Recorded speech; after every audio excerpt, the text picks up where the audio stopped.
Vamos a hablar acerca del diagnóstico diferencial del edema de papila. El edema de papila, desde el punto de vista fisiopatológico, se puede agrupar en tres diferentes grupos. Primer grupo, en el cual no existe daño axonal. Cuando nos referimos a que no existe daño axonal, nos referimos a que no existe afectación de las fibras nerviosas del nervio óptico. Otro edema de papila con daño axonal, y el tercer grupo, aquel que se produce por infiltración de células tumorales o de células metastásicas. Aquel en el que no existe daño axonal se denomina papiledema. El que presenta daño axonal, si el daño axonal se produce por una causa inflamatoria, se denomina neuritis, y si el daño axonal es por una causa de tipo isquémica, se denomina neuropatía. Y, como hemos dicho, el infiltrativo por células de tipo tumoral o células metastásicas. Entrando en el primer grupo, en el que no tiene daño axonal, nos encontramos con el papiledema, que se produce de forma bilateral y se produce por lesiones ocupantes de espacio que incrementan la presión intracraneal. Dentro de estas causas, dentro de las causas que producen el incremento de la presión intracraneal, la causa más frecuente son los tumores intracraneales, y luego nos encontramos otro porcentaje de causas que incrementan también la presión intracraneal, como son la encefalitis, los abscesos, la hipertensión arterial maligna, el pseudotumor cerebri o la hemorragia intracraneal.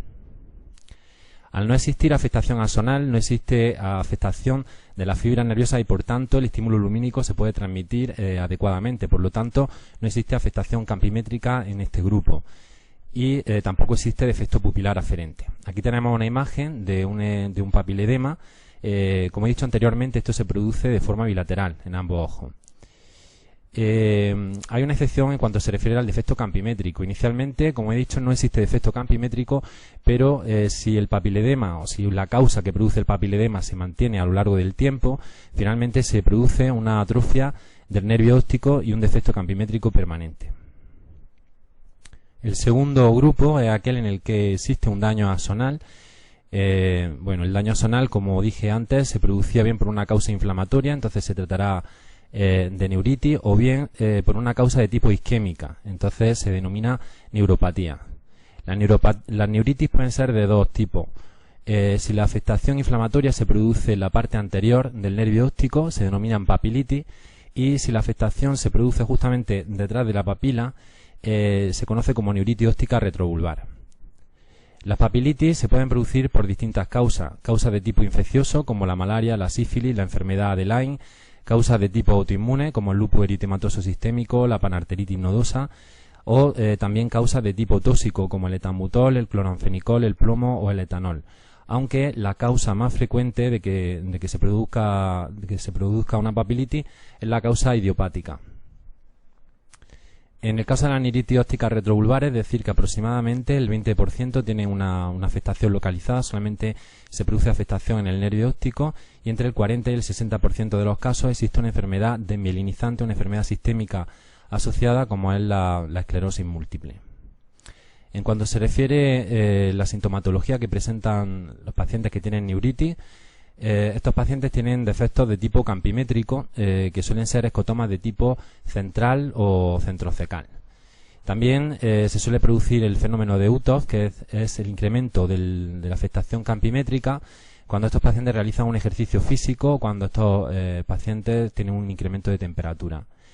Al estar afectadas las fibras nerviosas por esta inflamación, presentan también alteración en la percepción del color, que sería la discromatopsia. Pueden presentar cefalea, defecto pupilar aferente, y en el fondo de ojo nos solemos encontrar un edema de papila y en algunas ocasiones también hemorragia acompañando.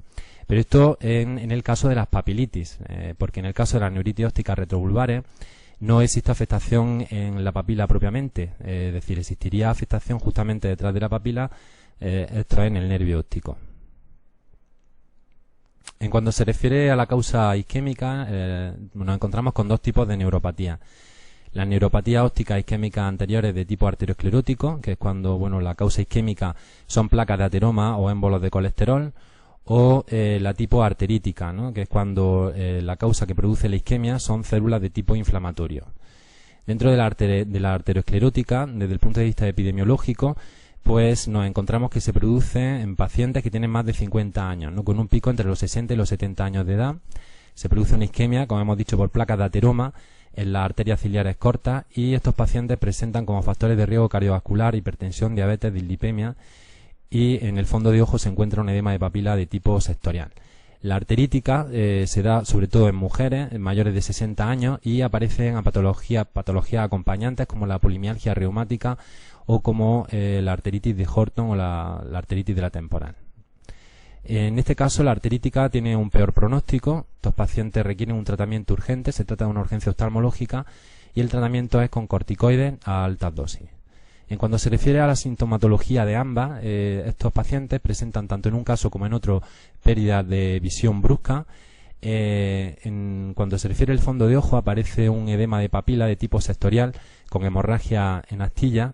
En los dos casos presentan defecto pupilar aferente y bueno, lo que las diferencia fundamentalmente es que en el caso de la arterítica, como he dicho anteriormente, pues suelen ir acompañadas de otra sintomatología acompañante como dolores en las articulaciones, dolores en la masticación, o sea, claudicación mandibular, cefalea, hipersensibilidad o hipoestesia en la cara, y en la analítica, velocidad de sedimentación globular elevada, PCR elevada, anemia ferropénica o leucocitosis.